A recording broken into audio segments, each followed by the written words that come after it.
Here are a few things you don't know about our next speaker.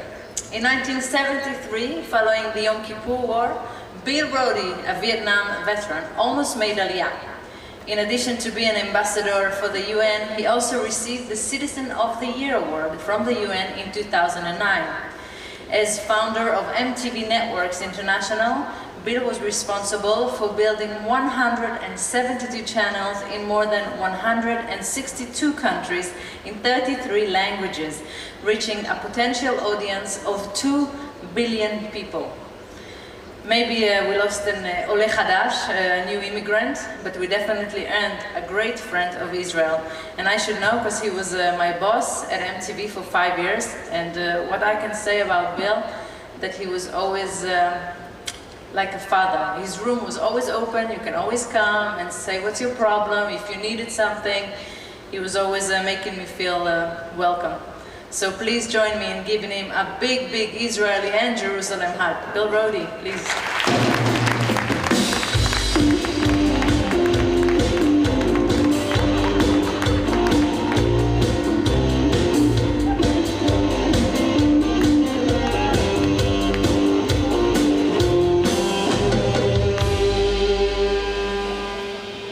Fantastic music, heavy rotation.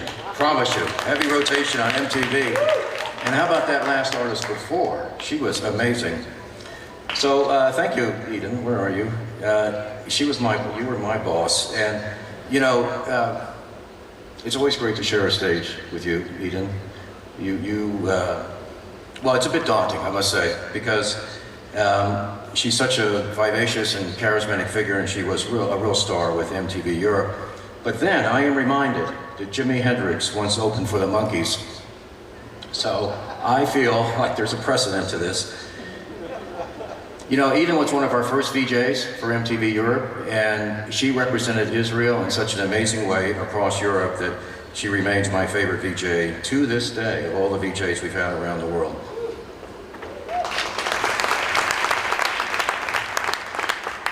So I have always felt, like Chris, a very close connection to Israel. You know, we were born, we were born a month apart in 1948. I was born in June.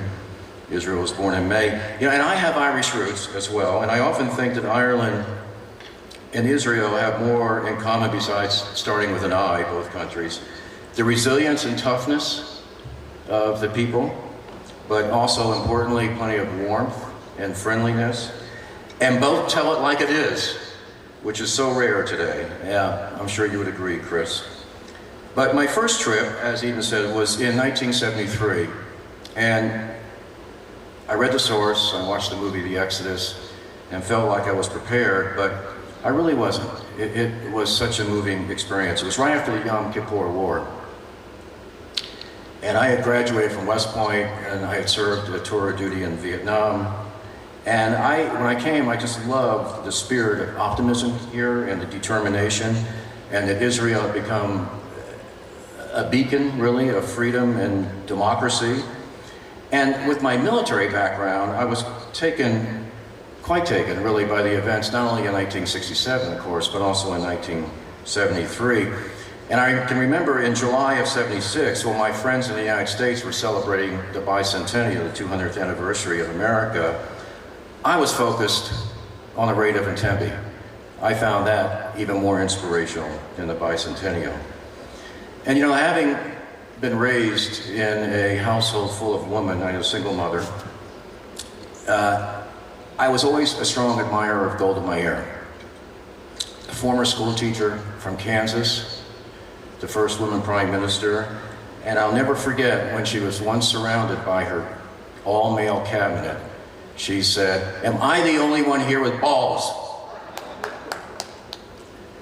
So I have spent the last 25 years traveling the world, building MTV, Nickelodeon, Comedy Central, and all of our other brands into a global business. We now have, 200 channels, 400 digital properties, 2 billion viewers, and it's all with localized product, respecting and reflecting local culture. And we are in every country, from Indonesia to Israel. And I've traveled everywhere, so I guess that's why I'm speaking here. I've stayed in an RV as recently as last week with my beautiful wife, Alex, and our 4 kids. We used 1 toilet. And I've stayed in 5-star hotels. And by the way, Kathleen, I'm having great difficulty visualizing Chris in a youth hostel. So we're checking with you. I've tasted cheap food, and I've also eaten in 5-star Michelin restaurants. And I guess I do know travel. And I guess I know young people through my work at MTV. And in all my travels, I'm frequently asked, what is your favorite video? But my favorite question really is, what is your favorite city? And I have a top 25, and I rattle them off. Most are in Europe, but some are in Asia, some are in America, North and South. But I always come back consistently to number 1, and number 1 is Jerusalem. And I'm not making that up. And I always tell young people, especially when I'm addressing graduation ceremonies, travel the world. Travel the world. It's a great education, and you have no homework. And that's never more true than with Israel. The history is immense. It's been said over and over. It's the only travel guidebook I know that should come with a study guide. And the history and religion, and hearing the Prime Minister talk about a local call, he should have said texting and email and BBM, by the way.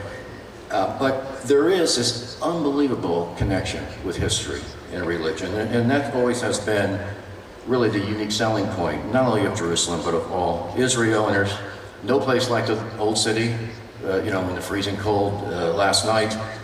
We went to the City of David and saw the archaeology, but obviously the Western Wall. And every visitor should come to Yad Vashem. There is nothing deeper, there's not a more moving experience. Everyone must go to Yad Vashem. So this has been your uniqueness. And together with the strength and stamina and really the resilience that I saw 30, 40 years ago, this is your culture, it's your brand, it's in your DNA. So that's that. But now the world is even more complicated. And to stay competitive in today's ultra-aggressive world of Harvard Business School and et cetera, you have to capture the young traveler as well. And the young traveler actually can be less affected by the political and economic turmoil that we see often in today's world. And they're not easily deterred by negative press. And I have often felt that Israel has everything.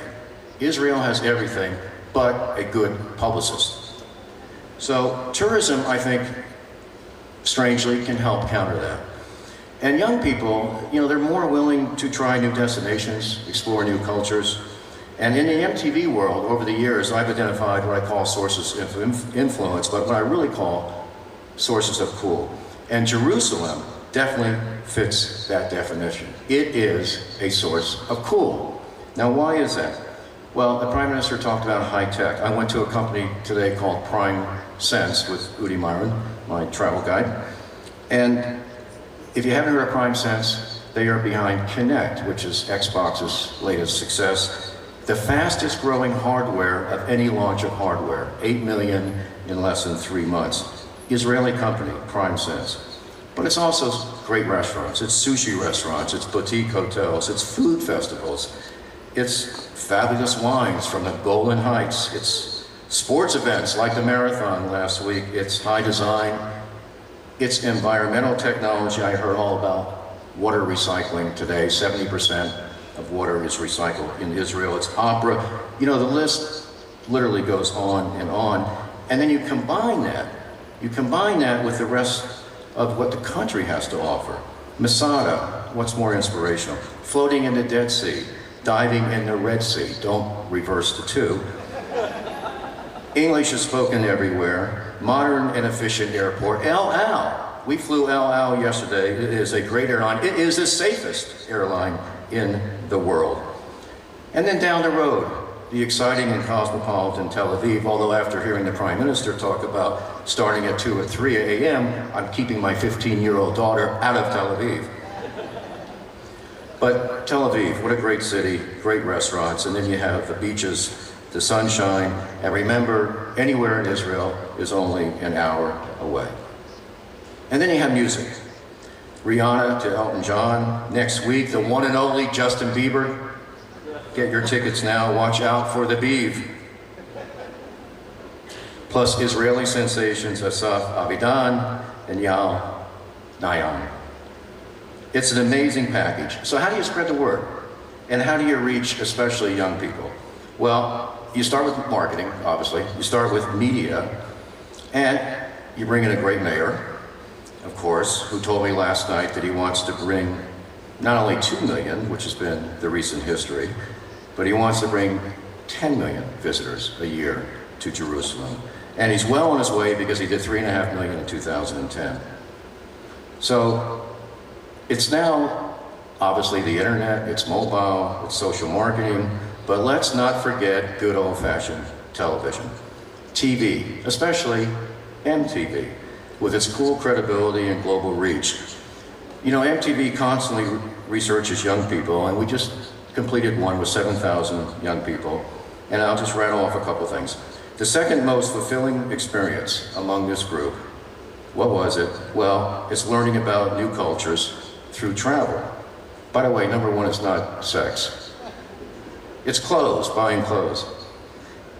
Secondly, what is the most desired competition win? Well, it's not hanging out with celebrities, the hottest celebrities. It's not buying a new car, it's not buying iPad 2. It's actually the number one most desired prize is getting a holiday. This is according to the research. And then thirdly, where do young people most prefer to spend money? Well, preferably, they like to spend money on a holiday. So all that's good news. And then finally, 8 of 10 people say they will travel. They will actually travel to a different country for a music event or a festival. So MTV has run campaigns, oh gosh, everywhere. Cyprus, Malta, Estonia, Greece, Tuscany, Malaysia, Spain. And it's very important for the tourist industry here to target specific markets, and MTV happens to be in those markets. Russia, especially for Israel, but India and China. I was just in the Grand Canyon last week. On the Western Rim, there were 2 restaurants. One was English, for those who spoke English, and the other one was Chinese food and everything in Chinese. They are the new wave of travelers, obviously, as well as the more established markets of Europe and the United States. So today I had a great visit at Tel Aviv University, and again with Roedy, and you know, it's a wonderful institution if you haven't been there, and it has global aspirations and it has a social conscience. I was very impressed. And I sat down with the president, and we said the exact same things that the mayor said, and that is that every visitor who comes to Israel is changed. Every visitor who comes to Israel becomes a goodwill ambassador. And those words really, really stuck with me. So let me end by saying, let's work together to create those 10 million ambassadors a year. And remember, as David, God love him, Ben-Gurion once said, anything is possible. Miracles are part of the planning. Thank you.